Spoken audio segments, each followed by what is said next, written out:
Barabara kabisa, mpenzi msikilizaji na mtazamaji wa Kivu News Info. Matumaini yangu wewe ni mzima wa afya pale popote pale ambapo unaendelea kufuata matangazo yetu ya asubuhi ya leo. Acha nikaribishe tena kufuata matangazo yetu ya leo tarehe 3 mwezi wa 6 mwaka 2025. Basi langu jina ni Ite Eloge Lulonga na hii ni Kivu News Info, tukiwatangazia kutoka mashariki mwa Jamhuri ya Kidemokrasia ya Kongo. Na katika habari zetu za asubuhi ya leo utapata kujua mambo mengi mbalimbali kutoka sehemu nyingi sana, hususan katika mashariki mwa Jamhuri ya Kidemokrasia ya Kongo. Basi nitakuomba kufanya kitu kimoja tu. Kama ndo mara kwanza unatizama unasikiliza habari zetu kupitia mtandao wa YouTube, na kuomba kufanya kitu kimoja, usahau kusubscribe, kulike, comment na kushare. Na kama basi tayari umeshafanya hivyo, acha niseme asante sana kwa kuchagua Kivu News Info kama kituo chako chema cha matangazo. Na nia na mazumuni yetu ni kuhakikisha kweli tunakuletea habari sahihi za ukweli na muda muafaka. Basi nakaribisha kuwa nami mwanzo hadi mwisho wa taarifa zetu za asubuhi ya leo tarehe 3 mwezi wa 6 mwaka 2025. Hii ni Kivu News Info, karibu tukupashe. Waasi wa AFCM 23 waimarisha ngome Kivu Kaskazini, watazamia kushambulia Pinga, Masisi, Walikale, Kivu Kaskazini. Ripoti za hivi karibuni kutoka maeneo ya Masisi na Walikale katika jimbo la Kivu Kaskazini zinaonyesha kuwa waasi wa Alliance Fleuve Congo AFCM 23 wanaimarisha misimamo yao ya kijeshi. Harakati hizo ziliongezeka mwishoni mwa wiki iliyopita kuanzia Ijumaa Mei 30 na kusababisha wasiwasi mkubwa miongoni mwa wakazi wa maeneo hayo. Kwa mujibu wa vyanzo vya habari vya Kivu News Info, misururu ya magari ya kijeshi ikisafirisha wanajeshi na vifaa imeonekana kwenye mhimili wa Masisi, Nyabiondo Kasopo na Nyabiondo Kinyumba katika eneo la Masisi. Ripoti zinaeleza kuwa takriban malori 7 aina ya Kamazi yaliwasili katika mji wa Nyabiondo Ijumaa jioni na kuongezewa na mengine 4 Jumamosi alasiri. Wanajeshi hao na vifaa vyao waliripotiwa kusambazwa katika maeneo kadhaa yakiwemo Kinyumba kwenye mhimili wa Nyabiondo, Mutongo, Kasopo kwenye mhimili wa Kaanja Buhimba katika eneo la Masisi, pamoja na Kashebere na Kibati katika eneo la Walikale. Taarifa hizi zimethibitishwa na vyanzo vya utawala, usalama na vile vya kimila. Aidha, kwenye mhimili wa Kalembe Kalonge Pinga, harakati za waasi zimeonekana tangu Jumamosi iliyopita. Chanzo cha kimila katika kundi la Kisimba kiliripoti kuwa AFCM 23 walifanya mkutano wa hadhara huko Kalembe, ambapo walithibitisha azma yao ya kuushambulia mji wa Pinga. Taarifa hizi pia zimethibitishwa na vyanzo vingine kutoka Kalembe ambavyo pia vimetoa tahadhari kuhusu usafirishaji wa silaha nzito kuelekea Mpeti, ikionekana kama maandalizi ya shambulio hilo. Hali hii imezua hofu na wasiwasi miongoni mwa raia wanaoishi katika maeneo yaliyoathiriwa na upelekaji huu mpya wa majeshi ya waasi. Mamlaka za kimila za mitaa zimetoa wito kwa vyombo vya ulinzi na usalama kuwa macho zaidi na kuchukua hatua kukabiliana na tishio hili la waasi linalolenga maeneo ambayo bado hayajakaliwa. Vyombo vya habari vya kimataifa na kikanda vikiwemo Actualite, CD na Radio Okapi pia vimeripoti kuhusu kuongezeka kwa shughuli za FCLM 23 katika maeneo haya. Kufuatia uchunguzi ulioanzishwa na idara ya usalama Jumatatu Juni 2, kufuatia mauaji ya kinyama ya mtu mmoja kwa kukatwa kichwa katika kijiji cha Kakuku, kilomita 6 magharibi mwa kituo cha Walikale, maafisa wa usalama wamemkamata mtu mmoja anayeshukiwa kutekeleza kitendo hicho. Kwa mujibu wa taarifa kutoka vyanzo vya habari vya Kakuku, mshukiwa aliyekamatwa ni mjukuu wa marehemu. Anadaiwa kuhusika moja kwa moja na kifo cha babu yake. Hivi sasa, mtuhumiwa anashikiliwa na vyombo vya usalama, akisubiri kufikishwa mbele ya vyombo vya sheria kujibu tuhuma zinazomkabili. Ingawa chanzo kamili cha mauaji haya bado hakijafahamika, wakazi wa Kakuku waliohojiwa wanaamini kuwa huenda mgogoro wa muda mrefu wa ardhi ndani ya familia ndio chanzo kikuu cha janga hili la kusikitisha. Katika hatua inayohusiana, ofisi ya utafiti wa maendeleo ya Walikale BDWA, shirika linalojihusisha na utetezi wa haki za binadamu, imetoa wito kwa vyombo vya sheria. BDWA inataka kesi hii itumike kama mfano wa kielimu ili kukomesha tabia ya watu kujichukulia sheria mikononi mwao na hivyo kuzuia matukio kama haya kutokea tena siku za usoni.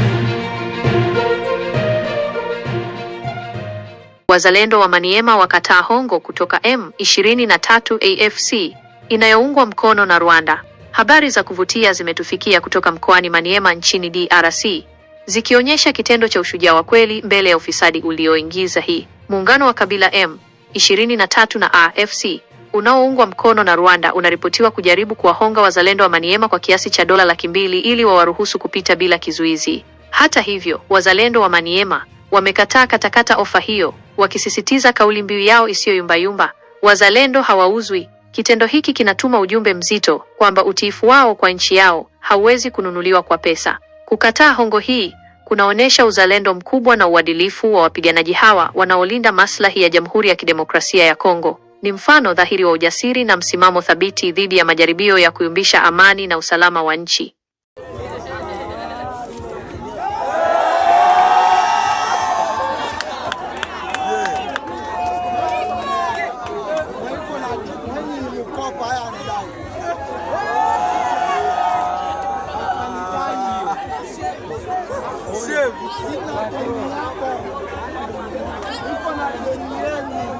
Mama yangu sina deni yako, niko na deni yenu, niko na deni yenu.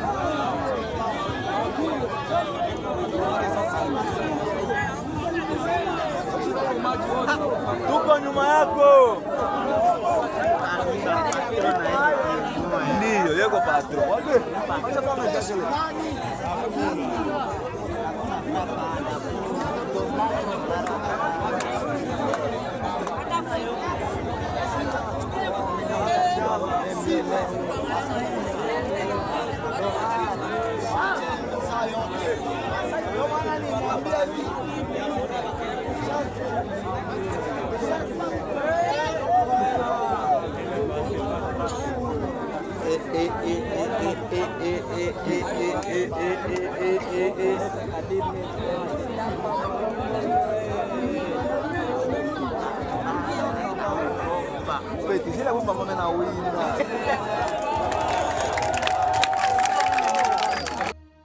Bonjour, officier.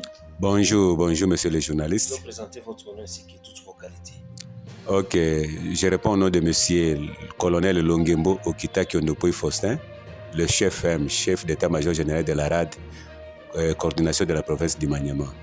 Qu'est-ce qui se passe ici? Nous sommes au beach de la commune Tassou pour traverser le beach central. Qu'est-ce qui se passe actuellement? On voit ici. Ok, monsieur le journaliste, nous venons d'attraper des sacs d'argent remplis d'argent. Et dans ces deux sacs-là, nous avons trouvé quelques autorités qui sont derrière cet argent. Or, nous avons des consignes selon nos sources noires et selon les informations qu'il y a de l'argent qui en provenance de l'Est qui viennent ici à la province du Maniema pour renforcer l'M23, surtout au territoire de Chabunda. De votre côté, qu'est-ce que vous avez fait au moment où vous avez vu cet argent? Après avoir pris cet argent, nous avons trouvé dans quelques minutes la présence du député Féfé, le député provincial d'ici à la province de Maniema, qui est venu réclamer cet argent en disant que c'est son argent. Et après ce temps, il a refusé même de faire les contrôles pour cet argent. Or, il disait que non, ce sont des médicaments. Et cet argent-là était dans des cartons, là où on écrit Amidol, en disant que je suis venu chercher le médicament. Or, après les contrôles, nous avons trouvé que dans ces sacs-là, il y a de l'argent. Alors, nous avons vu le monsieur Pépé qui est venu devant vous pour réclamer cet argent, mais nous avons posé la question, d'où est venu cet argent? Parce que nous avons des sources ici et les informations qu'il y a des personnes qui sont venues avec l'argent pour corrompre au groupe Ouazalendo. Après avoir pris cet argent, vous avez pris les images, mais qu'est-ce que vous avez fait de votre côté? Nous avons pris même les images. Et pour terminer, nous avons même posé la question au député pour lui dire que non. Comment vous allez envoyer de l'argent? Parce que lui, selon lui, il disait que c'est presque 200 millions de francs congolais. Et dans ces 200 millions-là, on a déjà structuré les 5 millions. Mais on devrait structurer les 5 millions. Mais on devait compter, mais le député refusait catégoriquement en disant que non, vous ne voulez pas compter ce qui est là, ce qui est dans des sacs là. Mais nous avons vu de l'argent là des sacs. Mais c'était quel billet? 1000 francs, 5 000, 10 000, 20 000? C'était le billet là de 20 000, le billet de 10 000, tout neuf. Le billet tout neuf. Rempli dans des cartons, mis dans Des sacs. Des sacs, des cartons, et on écrit là amidol. Des cartons qu'on écrit amidol. Et l'autre, elle a été fermée dans les sacs. Il a refusé catégoriquement. De votre côté, vous avez récupéré cet argent, vous avez mis à disposition des services attitrés. Ok, parce que nous étions en présence du service de MIAP.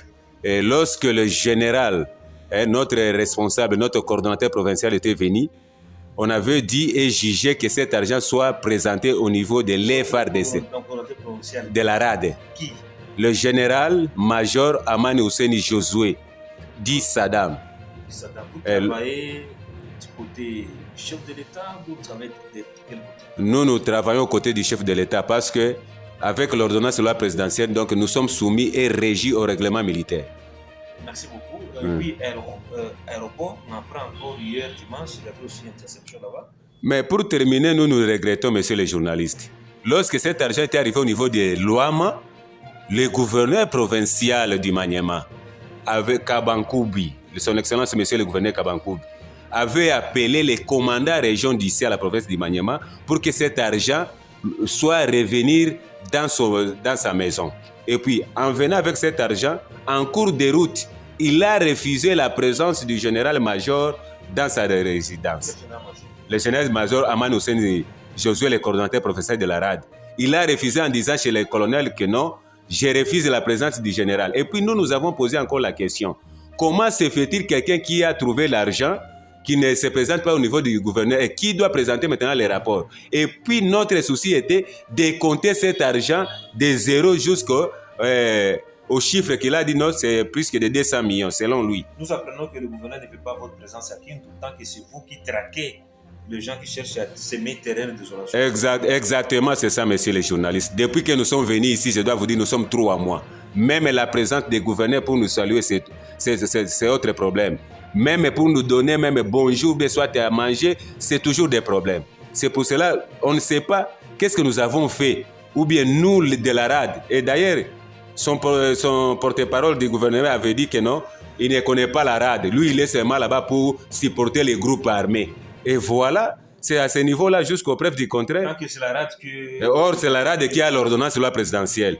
Les groupes armés là, on ne sait pas sur quel sous-bâtiment qu'il est en train de supporter, mais aujourd'hui, nous avons attrapé encore de l'argent. Or, ce n'est pas le gouverneur qui était venu chez nous pour l'intervention. Nous avons vu le député, mais chose grave... Mais il n'y avait pas de bordereaux de là-bas. Les bordereaux étaient venus après 3 heures du temps de discussion. C'est pour cela que nous avons posé les problèmes même au niveau de l'honorable. Est-ce que vous pouvez marcher avec la moto au niveau de la ville du Maniema et puis vous vous appelez, vous êtes un taximène et puis vous oubliez le permis de conduire à la maison? Et si on vous attrape, et ce n'est pas une infraction. Il a répondu que c'est une infraction. Mais aujourd'hui, après 4 heures du temps de discussion, tu viens avec des bordereaux. Des cartons de médicaments pharmaceutiques, des produits pharmaceutiques. Transformés au carton de l'argent. De l'argent, parce que c'est ça. Il disait des produits pharmaceutiques. Mais chose grave, produits pharmaceutiques, ça devient de l'argent. Votre message à lancer aux autorités au niveau national, au chef de l'État, à l'ensemble du force de l'armée au niveau national, à RAD, et puis on avait encore appris, il y avait aussi d'autres mouvements, de 4 sacs de l'argent à l'aéroport. Vous avez cette information? Nous avons cette information en notre possession, parce que c'était le dimanche, nous avons ces informations-là, et cet argent, celui qui avait encore trouvé cet argent, les 4 sacs-là, il est ici, c'est le colonel de la force aérienne au niveau de l'aéroport. Et aujourd'hui encore, 4 sacs de l'argent en provenance? En provenance selon nous, c'est l'argent qui vient à l'est du pays, ce n'est pas à Kinshasa. Selon nos informations sûres, c'est l'argent qui vient à l'est pour nous combattre, pour nous acheter, nous les Ouazalais, dessus à la province du Maniema. C'était combien de sacs? C'était 4 sacs. Mentionné sur le sac le nom? C'est pour le gouverneur, parce que lui, il a appelé même le major pour les colis là, de ramener encore ces colis, les 4 colis dans sa résidence. Et le major refusait. Votre message à lancer aux autorités? Ok, moi, mon problème c'est quoi, monsieur les journalistes? Nous lançons l'appel au chef de l'État. Parce que ce que le gouverneur fait toujours ici à la province du Maniema, ce n'est pas la vision du chef de l'État. Et quelqu'un qui refuse la RAD qui est promulguée par l'ordonnance sur la présidentielle du chef de l'État, il refuse la rade à la province du Maniema. Est-ce que ces messieurs-là, on peut les qualifier comment? Parce que jusqu'aux preuves du contraire, la présence de la rade ou bien la présence de notre général-major qui est le coordonnateur provincial de la rade ici à la province du Maniema, pour les gouverneurs, c'est toujours contraire. Et chaque jour, rade. Or, nous sommes des victimes jusqu'aux preuves du contraire. C'est pour cela que nous lançons l'appel au gouvernement national, à son Excellence, Monsieur le Président de la République, qu'il voie ce qui se passe ici à la province du Maniema. Parce que nous sommes dirigés par des gens qui ne font pas la vision des chefs de l'État. Ça, je déclare à tout haut. Et un jour, nous serons attrapés par des rebelles parce que lui qui est ici comme responsable de la province, il n'aime pas la rade. Mais comment? Nous allons travailler comment? Et nous sommes presque à la fin avec son comportement. Et c'est pour cela que nous lançons encore notre appel à notre responsable des réserves armées de la défense, sans oublier aussi le ministre de la Défense, qu'il descende ici à la province du Maniema, parce que ici, ce qui se fait ici à la province du Maniema, bientôt là. Shukrani zangu za dhati kwa wewe ambao umetegea sikio mwanzo hadi mwisho wa taarifa zetu za asubuhi ya leo za tarehe 3 mwezi wa 6 mwaka 2025. Hii ilikuwa ni Kivu News Info ambayo tunaendelea kutangazia matangazo yetu kutoka mashariki mwa Jamhuri ya Kidemokrasia ya Kongo. Mimi langu jina ni Ite Loje Lulongo, na basi kama ndio ulikuwa mara kwanza unatizama unasikiliza habari zetu kupitia mtandao wa YouTube, na kuomba kufanya kitu kimoja mpenzi msikilizaji na mtazamaji, usahau kusubscribe, kulike, comment na kushare. Na kama basi tayari umeshafanya hivyo, acha niendelee kusema asante sana kwa kuchagua Kivu News Info kama kituo chako chema cha matangazo. Nadhani kupitia Kivu News Info utakuwa na kuhabarisha, kuletea zile update zote, habari ambazo ziko za ukweli na kwa muda mwafaka. Basi usikose kushare kwa mwingine, mwambie Kivu News Info ndo sehemu pekee ambako kuna habari za ukweli na zenye uhakika.